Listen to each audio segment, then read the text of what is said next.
तारीख के औराक में एक ऐसी सल्तनत भी गुजरी है जिसने न सिर्फ जमीन पर हुकूमत की बल्कि लोगों के दिलों पर भी राज किया। एक ऐसी ताकत जो एशिया, यूरोप और अफ्रीका तक फैल चुकी थी। लेकिन हर अरूज के साथ एक सवाल भी होता है, क्या वजह थी, क्या गलतियां हुई और हम इससे क्या सीख सकते हैं। आज हम जानेंगे सल्तनत उस्मानिया की मुकम्मल कहानी, एक ऐसा सफर जो ताकत, ईमान, जंग, साजिश और जवाल से भरा हुआ है। 300 के करीब अनातोलिया के मैदानों में एक छोटा सा कबीला आबाद। इस कबीले का सरदार था ओस्मान सरदार। ओस्मान कोई बादशाह नहीं था, न उसके पास बड़ी फौज थी, लेकिन उसके पास एक चीज थी, यकीन कि वो एक अजीम सल्तनत कायम करेगा। रवायत है कि उस्मान ने एक ख्वाब देखा जिसमें एक दरख्त इसके सीने से निकलकर पूरी दुनिया पर फैल गया। ख्वाब उसके मुस्तकबिल की निशानी बन गया। उस्मान के बाद उसके बेटे और पूते आए जिन्होंने उस ख्वाब को हकीकत बनाया। उन्होंने मजबूत फौज बनाई, इस्लामी उसूलों पर हुकूमत कायम की, दुश्मनों के खिलाफ मुसलसल जंग लड़ी। फिर आया एक अजीम हुक्मरान, सुल्तान महमूद, जिसे तारीख में फातिह कहा जाता है। उसका सबसे बड़ा कारनामा कुस्तुनतुनिया की जंग। ये फतह आसान नहीं थी, बड़ी दीवारें, ताकतवर दिफा, कई नाकाम कोशिशें, लेकिन मोहम्मद फातिह ने हिम्मत नहीं हारी। एक रात उसने अपनी फौज को कश्तियों के जरिए पहाड़ के ऊपर से गुजार कर शहर के पीछे पहुंचा दिया। एक ऐसा हरबा था जिसने तारीख बदल दी।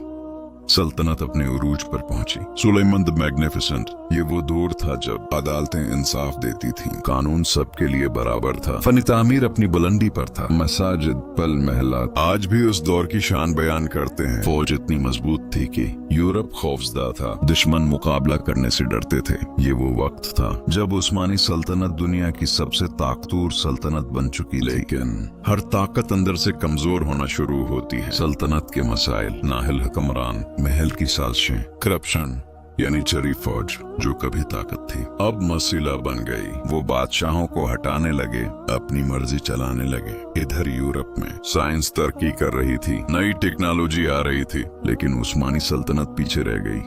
के बाद हालात तेजी से बदलने लगे। यूरोप मजबूत होता गया और उस्मानी सल्तनत कमजोर। उन्हें कहा जाने लगा यूरोप का बीमार आदमी। एक एक करके इलाके अलग होने लगे। यूनान, मस्र, बिल्कान। हर जंग सल्तनत को मजीद कमजोर करती गई। फिर आई दुनिया की सबसे बड़ी जंग, वर्ल्ड वॉर 1। उस्मानी सल्तनत ने जर्मनी का साथ दिया, लेकिन नतीजा तबाही था। फौज शिकस्त खा गई, माइशत तबाह हो गई, इलाके तकसीम हो गए। आखिरकार 1922 में सल्तनत खत्म हो गई और एक नया दौर शुरू हुआ। क्या सिर्फ जंग हारना वजह थी? नहीं, असल वजूहात थी। तालीम में कमी, टेक्नोलॉजी से दूरी, इत्तेहाद का फुकदान, क़ियादत की कमजोरी। ये वो गलतियां थीं जिन्होंने एक अजीम सल्तनत को खत्म कर दिया। आउटरो, ताकतवर और जज्बाती 5+ मिनट। तारीख हमें सिर्फ कहानियां नहीं सुनाती, ये हमें आईना दिखाती है। सल्तनती उस्मानिया का उरूज हमें सिखाता है कि इत्तेहाद, ईमान और मेहनत से सब कुछ हासिल किया जा सकता है, और उसका जवाल हमें याद दिलाता है कि गुरूर, नाहली और सिस्ती किसी भी ताकत को खत्म कर सकती है।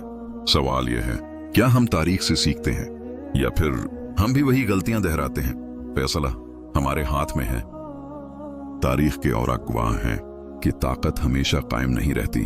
एक वक्त था जब Ottoman Empire rise and fall दुनिया की सबसे बड़ी ताकत थी, जिसके फैसले पूरे आलम में असरअंदाज होते थे।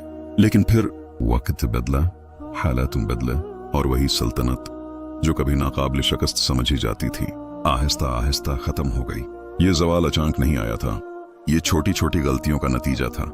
जब इंसाफ कमजोर पड़ जाए, जब क़ियादत अपने मकसद से हट जाए, जब इल्म और तरक्की को नजरअंदाज किया जाए, तो जवाल यकीनी हो जाता है। लेकिन ये कहानी सिर्फ एक सल्तनत की नहीं, ये एक सबक है हम सब के लिए कि अगर हम मुत्तहद हों, अगर हम सीखते रहें, अगर हम वक्त के साथ खुद को बदलें, तो हम भी अरूज पा सकते हैं। आज सवाल ये नहीं कि सल्तनत क्यों गिरी, बल्कि सवाल ये है कि क्या हम इससे कुछ सीख रहे हैं या फिर हम भी वही गलतियां दोहराने जा रहे हैं। अगर आपको ये वीडियो पसंद आई हो तो इसे लाइक करें, अपने दोस्तों के साथ शेयर करें और चैनल को सब्सक्राइब करना मत भूलें, क्योंकि हम आपके लिए लाते रहेंगे ऐसी ही सच्ची, सबक आमूज और दिल को छू लेने वाली तारीख। याद रखें, तारीख सिर्फ गुजरे हुए वक्त का नाम नहीं, ये आने वाले वक्त का रास्ता भी दिखाती है। अल्लाह हाफिज।